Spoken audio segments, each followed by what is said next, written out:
I'm now going to shoot across to Windsor, just outside of London, and say hi to Luke. I'm going to say a few things at the end, but I'm going to go off mic and allow you to take over from here, Luke. Cool. Well, what we will find out in this presentation is that I also like blue. So we'll be seeing a lot of that here too. Who doesn't like blue? Yeah. So I'm Luke. I'm a designer. I'm an illustrator. I'm a typographic. I just like typography, enthusiast for type, and I share a lot of my work online, exploring the different avenues through which we can develop and build new approaches to typography. And like I've worked in the industry for the last 6 years or so. In this presentation, I'll be going through a little bit about my creative process, my approach to ideation, a little bit about my journey and how I got to where I am, but particularly about my interest in design and typography as a whole. And so, like I say, I've been working in the industry for 6 years. I've been freelance for the last 3. I worked in advertising for a number of years. I'm really big on vector typography, vector art. I'm a big illustrator guy. So any opportunity you give me to design on Illustrator, like I'm going to take that. I'm vectors out the ears. Do you know what I mean? So as a child, like I remember, like I would draw on all my books, any opportunity I had to create. If I was ever given a sheet of paper, and a pen, or if a finger on a car window, I always found in those little windows of time, I would always write something before I drew something. And so kind of building an interest, like it had an immediate interest in typography from a really, really young age. And so the door was open from me, like from the jump, really, with regard to type and design. And it was an avenue that I explored like almost immediately when I was really, really young. Like I have really, really vivid memories of being in my parents' house as a child at like 10 years old and being on Microsoft Paint and downloading fonts off DaFont, which is a website every designer is familiar with to some extent, and being 11 years old, 10, 11, downloading fonts off there, putting them into Microsoft Paint on my parents' big old computer, like Windows 98, and like coloring them in and thinking I was making something really cool. And thankfully, I've not included any of those designs in this presentation. I'm sure if I had them to hand and included them, we'd all be able to have a good laugh at them, but I will save myself the embarrassment today with regards to sharing those bits and bobs. But so that's me. I'm Luke. Lovely to meet you from the UK. You can probably tell in the accent. So yeah, this is, I've got to dive into some early inspirations just with typography. It's graffiti art and this kind of work is something I've explored loosely in my like development through exploring myself as a creative using typography. And what really fascinated me the most about street art really was we often like look at words and we never take the time to look at the shapes and acknowledge the shapes that formulate the words as a whole. We just kind of read the letters as a collective. We take in the message that is communicating and we move on, right? And I became fascinated with how these artists and designers were able to stretch and build and expand these shapes that we see every day and turn them into something really exciting. Obviously, if you've seen street art, I mean, it comes in like a million different forms, and often it can be really, really difficult to read. And so that was my first interest as a child. Kind of, it first intrigued me about type and design, and it's something that I've explored loosely in my work. And if I flick over to this next slide here, if I should be able to get this to play. As I said, like I'm big on vectors. I'm a big vector guy, but this is actually made on Procreate. The beautiful thing about Procreate, obviously, is that it records your process, and so I've included this in the presentation. Obviously, we can see the final design here, and it serves as a good example for like my approach to ideation with regards to formulating ideas and my approach to creativity as a whole, whether or not it's like producing your own work in your own time or whether or not you're answering a brief. I always try really hard not to judge my ideas and not to be too critical of myself. I think as creatives, we are always going to be our biggest critic. You know, we're always going to be the first person to take our work and say, oh, I can improve more on that. And naturally, we're inclined to keep adding to things and keep adding to our designs. And so I try not to like label my ideas as either being good or bad before I've given them the chance to grow. And so I'll usually sit down with like a sheet of paper and I'll just draw like a couple of ideas, you know, and I won't label any of them. And I find if I do label an idea as being bad, I often find it really difficult to then not tarnish the next idea that I have with the same brush, and then ultimately like never getting to see the opportunity that either of those two have and see what they could have blossomed into if I gave them the chance to grow and the space to develop. And so we see a little bit with the process here. This is literally a 2-hour video on Procreate crammed into 30 seconds, I think. So, I mean, it's literally just going over and over and over and over again. But so yeah, so that was me like kind of exploring my initial interest in typography. And I was working in London. I worked in advertising. I worked in social media marketing for a number of years. And then in 2019, I left my job in the UK.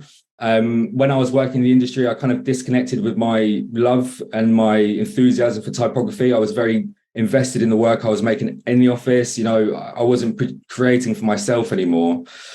And so I moved to Australia. I landed in Australia in January 2020, and obviously we all know what happened for the rest of 2020. And so I'm stuck in Australia. I've got like an almost infinite amount of time in my hands. You know, I'm not at home. And I had all this creative energy that I need to put somewhere, but I've got nowhere to put it. And so I was living in Sydney at the time, and I just buy sketchbook after sketchbook after sketchbook. I'd buy pen after pen, and I just fill these books up. And as soon as I started drawing, just as I had done when I was much younger, as soon as my pen hit the paper, I started writing before I was drawing. And so I started exploring different ways to design letters. At this point, I don't know about 36 Days of Type. I'm not really connected with the design community at this point. And so, you know, for those of you, everyone's aware of 36 Days of Type. I'm sure I don't need to explain, but yeah, so I'm like, I've got these sketchbooks just filled with like A after A after A and B after B after B. And I've got all of these 2D vectors kind of sitting on my computer. I made the decision to start showing them online, which was a big deal for me at the time, because I wasn't like particularly out there with the work that I was making. I was kind of kept it all to myself, and I decided that I would just start sharing it. And after going through the alphabet a few times, I started to look at new ways that I could build and develop and expand these ideas in this 2D vector space that I'm working in. And the letter T is a great example of this. This is a letter from my 36 Days of Type last year. I wasn't involved this year, but this is from last year. But the letter T is like, it's just 2 sticks. It's just, you just like 2 sticks, you stick them together and you've got a letter T. And I became fascinated with figuring out all the different ways and learning and understanding about how far these 2 lines can be expanded. Like, how many different ways can I be creative with these 2 lines? And so, you know, in the Illustrator space, I like to work with block colors, primary colors. You know, I've got my palettes. I keep them on my Adobe Creative Cloud library, and so I can just shake them around from app to app, whichever one I might happen to be using. But I became really interested in figuring out how many different ways, this is another letter from last year, about how you can use and basically build these 2D elements within Illustrator and fit them together like a puzzle to essentially build a 3D space. So putting together these 2D components and then basically giving a world for this letter to live in within the 2D space from which it actually exists. I was fascinated by it. And it's something that I've explored a lot in my work. Again, we've got a letter A here. I'm not going to go through the whole alphabet because we will be here for a week if you ask me to do that, because I could talk about this all day. But yeah, so we've got the letter A here, and it kind of swoops down. We kind of got a little bit of foreshortening happening again, kind of very block colors, retro in style. A lot of my work, you'll see, like retro typography is very bold. It's very colorful. It's like impact type. And you'll see a lot of that in my work. And then like after that, after going through the letters a few times, on this kind of creative journey that I found myself on, it like reigniting my desire to create and explore myself creatively through typography. I began to look at different ways that I could further like strengthen the message of the words through their design. And so, you know, in this example, this like, okay, so like the word on, and this is the beautiful thing with typography, is that we have the letters communicate what they read, right? Because we read them. So we read this as like on, but then the most like powerful thing with typography is that how much can you strengthen that message and further and go beyond to further communicate that message through their design. And so in this case, we've got the letter on, the words on, sorry, and you just kind of you'll use all these 2D components and then put together this 3D world like that it can live in, and ultimately give it the impression that it can be switched, like a light on switch. So, and then we have the word on again, obviously all Illustrator, and I'm blue, like I'm big blue. Again, slide, and this is a good example of like dynamic typography, about how using these two words, and use the kind of a little bit of a shadow here. I don't know if you can see my mouse, but we essentially give the impression that these letters are almost floating in a space of their own, as if one word has slid from the top of the other, and so it kind of adds a little bit more. It just makes it a little bit more dynamic and more exciting. And this has all kind of been in this pursuit of of trying to figure out who I am creatively, and what do I want to make as a person. And I've just been sharing work on Instagram, and I've been blessed to have had like some amazing opportunities come through doing that. And I really got out of my comfort zone in sharing it in the first place. I was really hesitant to. But I'm really glad that I did, and I've had the opportunity to work with brands all over the place and create some really exciting products and illustration and pattern design, which I haven't actually got in any of this presentation, but you'll be able to see some of it if you have a little look at my Instagram. So yeah, and then Swoosh, again, like this is another great example of how we can use 2D components to add life to basically almost use a 2D component and really in the most simple way possible to create more life within the 2D space. And so we have the word swoosh, and we all know the word swoosh. I'm like a big Nike guy. I'm from the UK. My cupboard is full of Nike trainers, always has been, as most guys are all over the place. So yeah, so like this is the word swoosh. We know what swoosh means, and then through the addition of this one component behind it, not only do we give life to the word in that we are able to make it look like it's swooshing, so to speak, but we can also add a clear reference to Nike and the swoosh that we're all very familiar with. So the mechanic behind that one shape is performing multiple jobs within this one piece of work. And this is all in the relentless pursuit I've been on, just to push myself to come up with new ideas and try to figure out new ways of presenting typography. Obviously, like you have the opportunity to use your creativity to communicate it literally in the case that I've done, but it can also be subjective. Like, is it if you're writing happy, is it like a mood that you're going for? So is it the colors? Is it an aesthetic that you're going for? There's so many ways to do it, and the opportunities are actually limitless. So that's one of the most exciting things I've had a real good time exploring during my creative process. And like I work freelance at the minute. A lot of the work that you see on Instagram is like work that I pull together in my own time.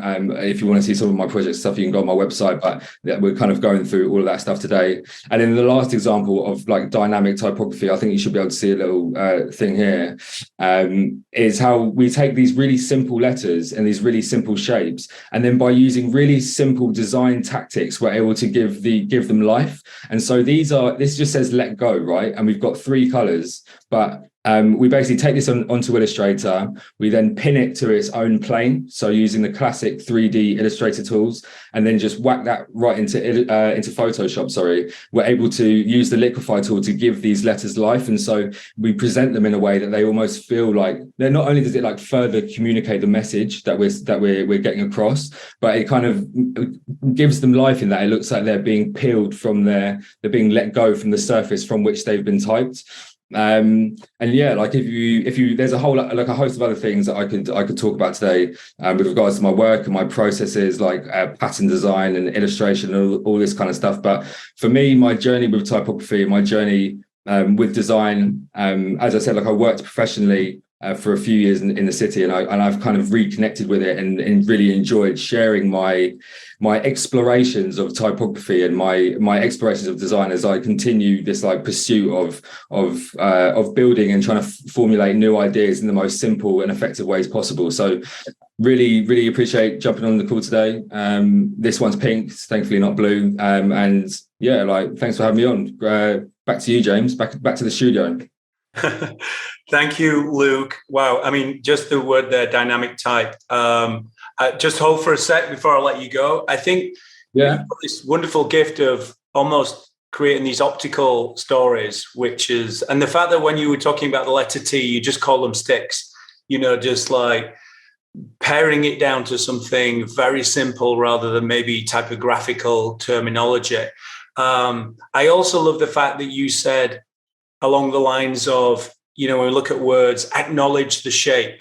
and the form of that, which I think is really impressive and important. So one final thought that stood out, your swoosh element, everybody probably on the call sees Nike immediately. There's no pristine swoosh in there. There's probably, bending the rules of any brand, but it's just this association. So I think there's, for all brands, to be able to have a little bit of fun like that with it, and we still see the brand. But my question for you is, you mentioned along the way that you were still discovering, or you were discovering who I am as a creative. And we're all I'm still doing that myself. But this idea that do you ever get there? Do you ever get to a point where you think, I've arrived, this is what I am as a creative? Or are you still on that kind of journey of discovery continuously? I'd love your point of view, certainly for other people listening as well.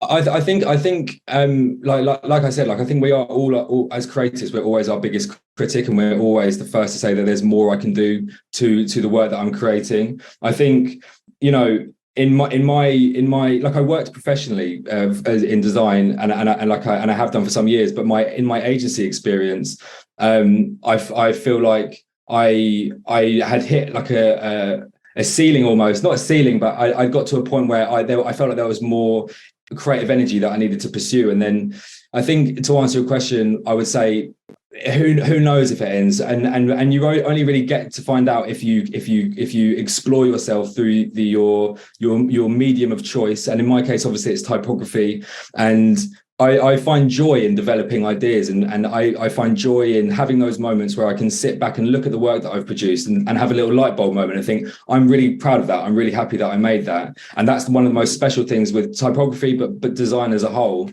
And when you are able to enjoy those little moments, that I guess it feels less like you're running towards an objective, and more that you're on a journey and you're present in the moment, and you're there to be a part with it as you continue to explore not just who you are as a creative, but also what you're capable of. And I think it's a beautiful thing. Beautiful, Luke. Well said. For everybody listening, you probably need your own podcast or radio show at some point, but great advice for everyone. So thank you again, Luke, from Windsor. I know it was a busy week in Windsor last week. So thanks for jumping in.